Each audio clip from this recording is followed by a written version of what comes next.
Les amis, bonjour, on se retrouve aujourd'hui pour une deuxième vidéo Assassin's Creed fabriquée par le fabricant canadien Pure Arts, et on va voir aujourd'hui le personnage d'Eivor issu de la licence Assassin's Creed Valhalla. Alors Valhalla, vous le savez, c'est du coup le dernier jeu en liste sorti chez Ubisoft sur la licence Assassin's Creed. Il traite bien évidemment de l'ère viking, et cette statue Pure Arts, c'est entre guillemets elle aussi la dernière sortie, puisque malgré qu'elle ne soit pas forcément sortie dans l'ordre chronologique des Assassin's Creed, actuellement c'est du coup la dernière en liste. Alors ce personnage d'Eivor, il est, on va le voir au cours de la vidéo, tout bonnement impressionnant. J'avais été très élogieux avec Bayek, je vais l'être tout autant honnêtement avec Eivor. Il y a du plus et du moins par rapport à Bayek, je trouve, mais on est dans tous les cas de figure, encore une fois, sur vraiment du haut de gamme. Je vous avais dit dans la vidéo précédente, et j'hésite pas à le répéter parce que c'est sincèrement ce que je pense, ces produits Pure Arts, ils sont pour moi au-dessus de ce que nous propose Prime One Studio, alors que hormis échelle prise en compte, on est voilà, sur grosso modo 50% de moins, voire la moitié du prix de certaines Prime. Franchement, on a un rapport qualité-prix qui est époustouflant. Ces produits, voilà, pour moi, ils ne souffrent de quasi aucune critique. Alors, on va voir ensemble un petit peu tous les aspects de la statue, mais avant un avant-goût en fait de la conclusion, ils sont pour moi vraiment extrêmement réussis au vu de la somme que demande Pure Arts. Alors, petit bémol sur un critère qui ne concerne pas directement le produit, mais la limitation. On avait 1500 exemplaires pour Bayek. Bon, vous le savez, j'ai toujours un petit peu de mal avec les productions importantes comme ça. Là, on a 2500 unités avec cet Eivor. Donc bon, c'est sûr et certain que même si le contrôle qualité et la fabrication est vraiment au rendez-vous, malgré l'énorme production, bon, c'est sûr qu'en termes de cote, voilà, Assassin's Creed, on est encore une fois sur un produit jeu vidéo, même si c'est un produit vraiment central, une des licences les plus collectionnées dans l'univers du jeu vidéo, avec Zelda, avec Resident Evil. Bon, 2500 exemplaires, c'est quand même vraiment beaucoup, je trouve, pour ce personnage. Déjà 1500, bon, je trouve que c'était un chouïa trop. 2005, ça fait quand même une grosse production. Malgré tout, contrairement à d'autres fabricants, c'est pas parce qu'on augmente en tirage qu'on baisse en qualité. J'ai quasi aucun défaut, honnêtement, sur ce Bayek. Le pied, chose qu'on avait pu reprocher à Bayek, et encore, bon, je trouve que c'était un peu excessif parce que honnêtement, voilà, en chauffant un peu, ça passait tranquille. C'était loin de ce que fait Prime One Studio par moment. Là, du coup, sur cet Eivor, ça rentre quasiment parfaitement. Un chouïa encore d'accroche, mais c'est vraiment extrêmement léger. Et à côté de ça, c'est extrêmement bien emballé. C'est époustouflant en termes de réalisme, si on le rapporte une fois de plus au prix. Alors, ce personnage d'Eivor, bon, bien évidemment, il est épouvantablement classe, c'est une certitude. C'est un personnage qui est extrêmement charismatique. C'est sûr qu'avec voilà, ce côté viking, gros guerrier, badass, bon, forcément ça donne un perso qui a énormément de gueule en termes de car design. C'est très bien retranscrit par Pure Arts, puisque lorsqu'on met la tête mâle, comme c'est le cas là, on a un personnage vraiment imposant, avec ses haches ensanglantées là, qui veut vraiment découdre. Donc franchement, il y a une badassitude impressionnante qui se dégage de ce personnage. Et nouveau coup de magie de la part de Pure Arts, vraiment à chaque nouvelle statue, c'est vraiment un nouveau coup de passe-passe, un nouveau coup de Houdini. Là, il nous propose, alors j'étais un petit peu sceptique quand Nicolas nous l'a dit par Messenger, ou téléphone, mais franchement, je dois dire que ça match. On le verra, du coup, j'alternerai les portraits là lors du zoom. Vous pouvez du coup mettre la tête femelle sur le corps mâle de base, puisque c'est quand même un corps mâle à première vue. Voilà, il est dépourvu de poitrine, et bon, il va quand même comme un gant à la tête mâle. En fait, ils ont choisi, alors de base ça me paraissait bizarre, mais sincèrement ça marche à 1000%. C'est vraiment extrêmement ingénieux une fois de plus. Ils ont choisi d'augmenter en fait le gabarit de la tête femelle par rapport à la tête mâle, pour que bien évidemment les corps féminins étant plus plus fin du coup. En ayant une tête plus grosse, on a l'impression tout simplement d'avoir du coup un personnage, une statue, un chouïa plus grande. Et du coup, illusion d'optique, tête plus grande, nous donne l'effet inverse, nous donne l'impression d'un corps plus fin, entre guillemets. Et du coup, avec toute la moumoute et l'attirail du coup viking, ça passe comme un gant. On dirait vraiment que le corps est dessiné aussi pour la tête féminine. Donc, jamais vu ça une fois de plus chez un autre fabricant. Vraiment, voilà, sur la Cyberpunk, c'était le coup du coup de l'écran LCD intégré. Après, on avait les coups de l'Animus que j'avais vu nulle part ailleurs. Bon, là maintenant, voilà, ce nouveau tour de passe-passe avec les deux têtes proposées comme dans le jeu, bien évidemment, quoi. Ils n'ont pas fait ça pour le fun. Franchement, c'est ingénieux, mais puissance 10 000, vraiment une fois de plus, un grand bravo à Pure Art, c'est vraiment excellent. Alors, en termes de réalisation pure, du coup, c'est extrêmement beau, c'est vraiment très joli. Bayek, c'était magnifique, franchement, je vous l'ai dit tout au long de la vidéo, voilà, que ce soit l'armure, que ce soit le visage du personnage, que ce soit les éléments d'Animus, enfin, tout était somptueux. Là, je trouve éteint, du coup, c'est ce qu'on va voir maintenant, on verra du coup allumé en conclusion. Je trouve éteint la statue encore plus belle que Bayek. Et pourtant, franchement, c'était pas gagné de faire mieux parce que vraiment, elle était magnifique. J'avais été subjugué. Une fois de plus, voilà, je collectionnerai pas 50 000 choses et j'aurai pas déjà plus de place alors que j'ai pas fini de construire mes salles, que honnêtement je me serais fait ce line Assassin's Creed, même si j'aime pas spécialement le jeu. Enfin, c'est un super jeu, mais je veux dire, je suis pas fan d'Assassin's Creed, quoi. Mais franchement, la ligne réunie, elle va être somptueuse parce que chaque personnage est charismatique et a vraiment une mise en scène qui est complètement différente. Là où je reproche excessivement à Prime One, quand ils font, par exemple, voilà, ils sortent une ligne Joker, une ligne Batman, pardon.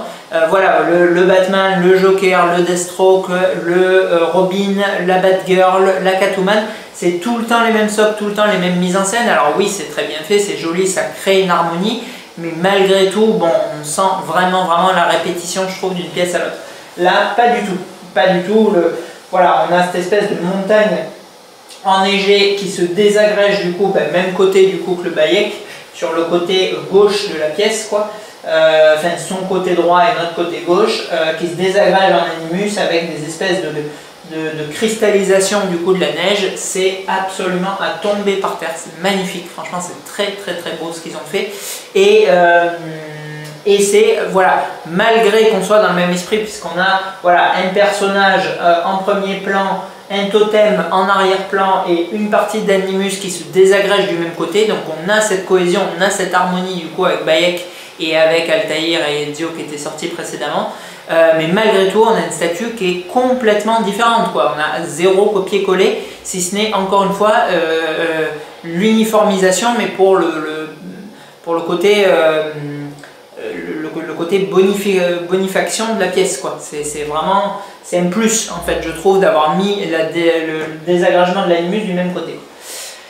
Voilà, donc le personnage en lui-même, il est somptueux, je vais vous le décrire plus amplement lors du zoom, mais c'est à tomber par terre. Le visage, il est photoréaliste, on a une qualité, une précision de paint qui est impressionnante, rarement vue, tout fabricant confondu. On a une multitude de détails, il a l'arc, il a les deux haches, il a le carquois, il a l'espèce de harpon, là je crois que c'est. Les foulards, les morceaux d'Animus accrochés au type, les effets de neige, enfin franchement c'est impressionnant. Le socle, bon, il est extrêmement léger, mais il reste très joli, à moitié du coup translucide. Ça on l'avait pas du coup sur le Bayek puisque c'était uniquement, voilà, le totem qui se désagrégeait. Là on a le totem qui représente Odin, j'imagine, et le socle de montagne enneigée qui se désagrège en même temps.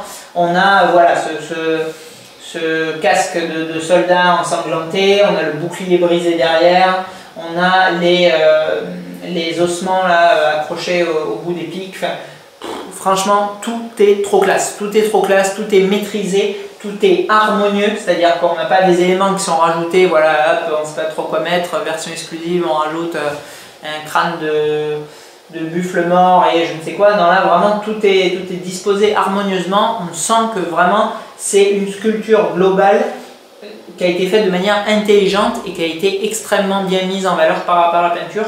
Et c'est réussi à 3000%. Franchement, c'est vraiment très beau. L'Animus, je le trouve encore plus beau que celui de Bayek. C'était déjà très classe sur Bayek.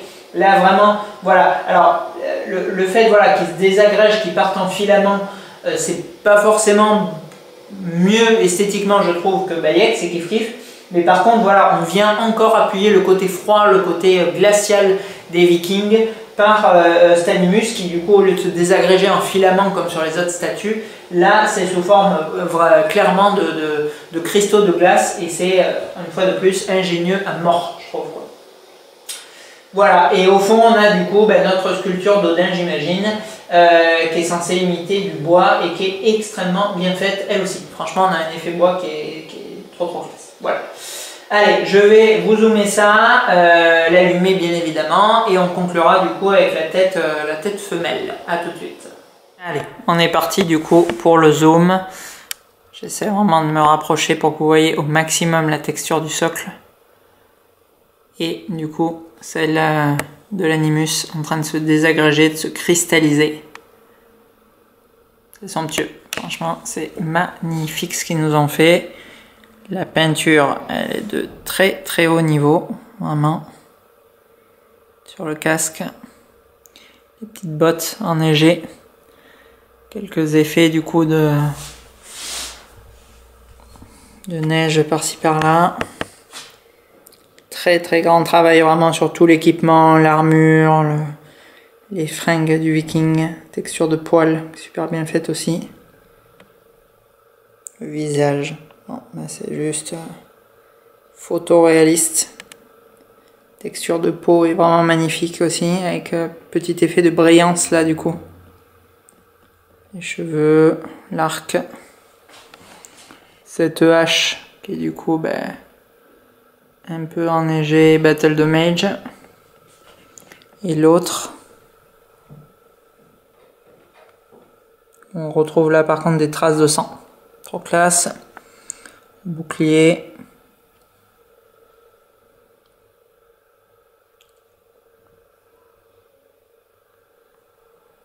La statue d'Odin, elle est méchamment bien faite aussi. Vraiment l'effet bois est super bien foutu quoi. Et maintenant, alors bon, petite déception. On va du coup allumer le light up. Hop. Et voilà, vous voyez pas de changement majeur parce qu'en fait il n'y en a pas trop. Alors bon, des beaux points lumineux comme ils avaient fait du coup, pourtant les LED sont puissantes sur les bases du coup des cristaux d'Animus. Mais alors je vais essayer d'éteindre du coup tous mes éclairages pour vous montrer, mais c'est à mon sens quand même vraiment trop léger. Pour éclairer du coup les filaments d'Animus à côté de Bayek, c'est vraiment trop short quoi. Allez, je vais du coup tout éteindre et je vais vous mettre la tête femelle pour voir la différence. Ça c'est complètement ouf par contre. Allez, donc c'est pas éteint entièrement parce que bon, bien évidemment il fait jour, mais bon, on peut se rendre compte là un peu mieux de l'Animus, mais comme vous le voyez, vraiment sur certaines parties. Voilà, ça s'arrête. Par exemple, si on prend celle-ci, là, la tige la plus longue, il y a un tiers qui est éclairé. Le bas encore moins, donc bon, dommage, je trouve. Je trouve que c'est un peu dommage là parce que bien évidemment les parties d'Animus dans le jeu, elles, c'est censé être voilà des espèces d'éclats de lumière de la réalité qui se désagrège et tout est lumineux quoi. Par contre, regardez ce tour de passe-passe de dingue avec la tête féminine, qui rend du coup visuellement le corps plus fin qu'il n'est. C'est trop bien fait. Franchement, c'est vraiment des génies là par contre sur ce coup quoi. Allez, on se retrouve du coup avec notre femelle Evor et franchement, c'est délirant. C'est délirant parce que c'est complètement dingue. Là, je suis du coup à côté et franchement avec cette tête bon, qui est clairement plus grosse, ça se voit. Du coup, j'ai l'impression vraiment, je vous jure que c'est pas des bêtises. J'ai l'impression voilà, que c'est un peu creusé là et tout, et de retrouver du coup un corps voilà, avec des hanches un peu étirées. Alors pourtant, la statue n'a pas bougé d'un poil. il y a une illusion d'optique qui est stupéfiante. Franchement, je sais pas si en vidéo ça match, mais de visu, c'est complètement dingue avec le nez dessus. Donc franchement, c'est vraiment des...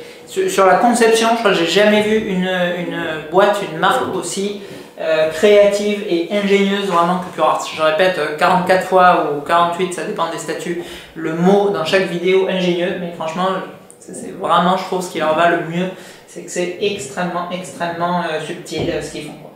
Voilà, alors bon, vous l'avez vu, les parties d'Animus, c'est entre guillemets le petit défaut que je trouve du coup à cette pièce, c'est qu'à côté du light-up qu'il y avait sur Bayek et qui était complètement saisissant, avec vraiment une énorme aura lumineuse globale avec les parties d'Animus qui se désagrégeaient et quelques points qui renforçaient dans mon esprit quand on joue au jeu, voilà, ces points de lumière bien accentués quand l'Animus du coup nous ramène dans le monde contemporain.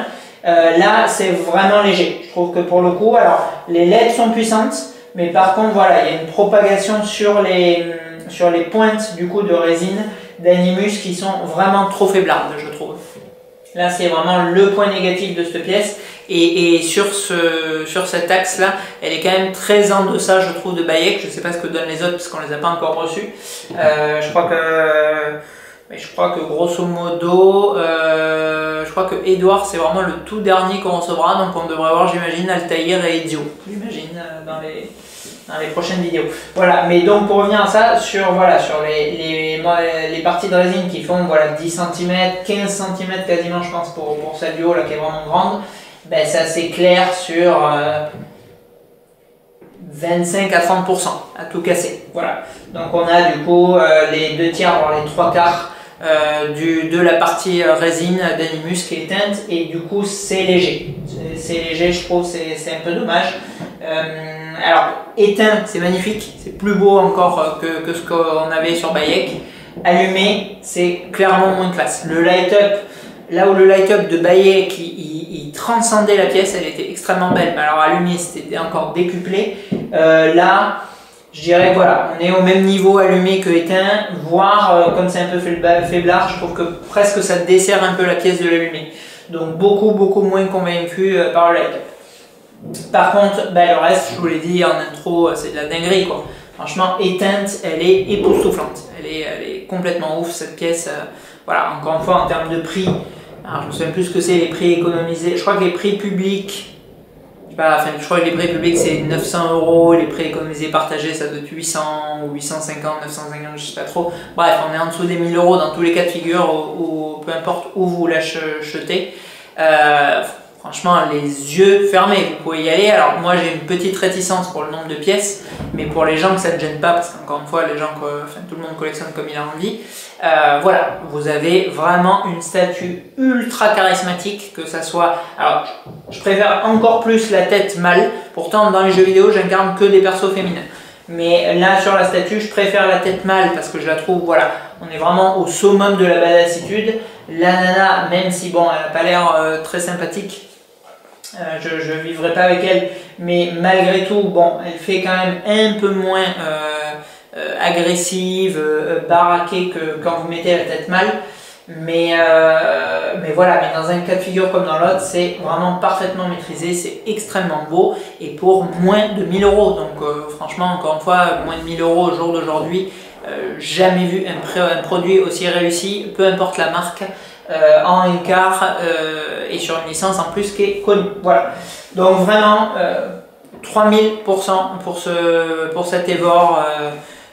Au final, je mettrais du coup la même note que Bayek. Si je devais noter, je mettrais, franchement, en prenant tout en compte, je mettrais 9,5 sur 10 à ces statues.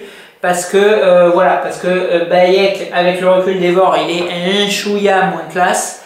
Et Evor, il est encore plus classe, 10 sur 10 en classitude. Mais par contre, petit défaut de light-up. Mais voilà. Pour l'échelle, pour le prix, 9,5 sur 10 pour ces statues. Elles sont vraiment impressionnantes à tomber par terre.